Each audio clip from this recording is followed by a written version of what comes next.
محترم ناظرین، السلام علیکم ورحمۃ اللہ وبرکاتہ۔ ہم 26 جنوری کو کیوں مناتے ہیں اور اس کے پیچھے کیا وجوہات ہیں، آئیے اس کو جانتے ہیں۔ 26 جنوری سن 1950 کو اپنا ملک ہندوستان جمہوری ہوا، یعنی اپنے ملک میں اپنے لوگوں پر اپنا قانون لاگو ہوا۔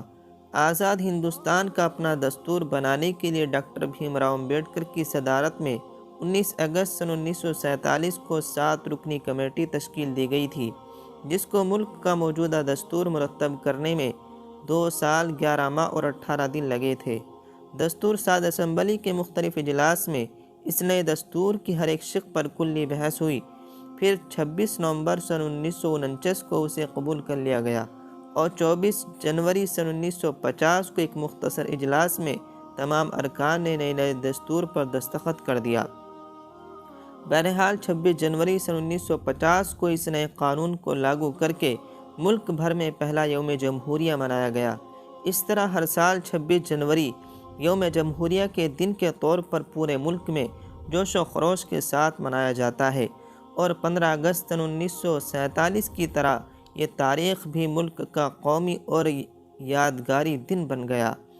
26 جنوری کو جشن کے طور کیوں مناتے ہیں، تو آئیے تاریخ کے اوراق کا مشاہدہ کرتے ہیں۔ جشن کا یہ دن ہندوستانیوں کو یوں ہی نہیں ملا، اس کے لیے بڑی سے بڑی قربانیاں دینی پڑی، لاکھوں جانوں کے نذرانے پیش کرنے پڑے، تب جا کر 26 جنوری کو جشن منانے کا یہ ذری موقع ہندوستانیوں کو نصیب ہوا ہے۔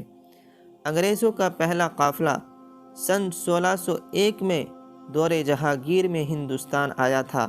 اس حساب سے ہندوستان سے انگریزوں کا انخلاء سن 1947 میں 346 سال بعد ہوا۔ اس دوران ظلم و بربریت کی ایک طویل داستان لکھی گئی تھی، جس کا ہر صفحہ ہندوستانیوں کے خون سے لالہزار ہے۔ جذبہ آزادی سے سرشار اور سر پر کفن باندھ کر وطن عزیز اور اپنی تہذیب و تمدن کی بقا کے لیے بے خطر آتش میں کودنے والوں میں مسلمان پیش تھے۔ جنگ آزادی میں مسلمانوں کی قربانیاں اگر الگ کر دی جائے تو ہندوستان کی آزادی کی تاریخ کبھی مکمل نہ ہوگی۔ آزادی ملنے کے بعد سب سے بڑا مسئلہ یہ اٹھا کہ ملک کا دستور کیسا ہو، مذہبی ہو یا لا مذہبی، اقلیت و اکثریت کے درمیان حقوق کس طرح طے کیے جائیں۔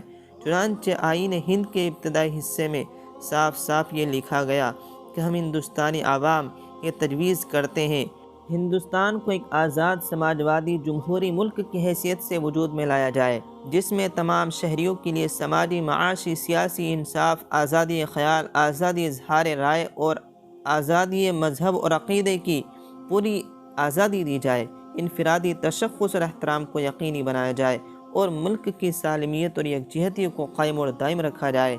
آزادی کے بعد ملک میں سیکولر جمہوری نظام نافذ کرانے میں جمعیت علماء ہند کے رول کو نظر انداز نہیں کیا جا سکتا۔ ہندوستانی جمہوری نظام ایک بہترین نظام ہے۔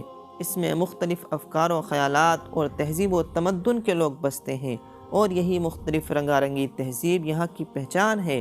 26 جنوری کو اسی مساوی دستور و آئین کی تائید میں اور کثیر المذاہب ملک ہونے کے باوجود باہمی یکجہتی اور میل جول کے اس عظیم ملک ہندوستان کی جمہوریت پر ناز کرنے کے لیے 26 جنوری کو یوم جشن جمہوریت منا کر پورے ہندوستان کے شہیدان ملک کو خراج عقیدت پیش کی جاتی ہے۔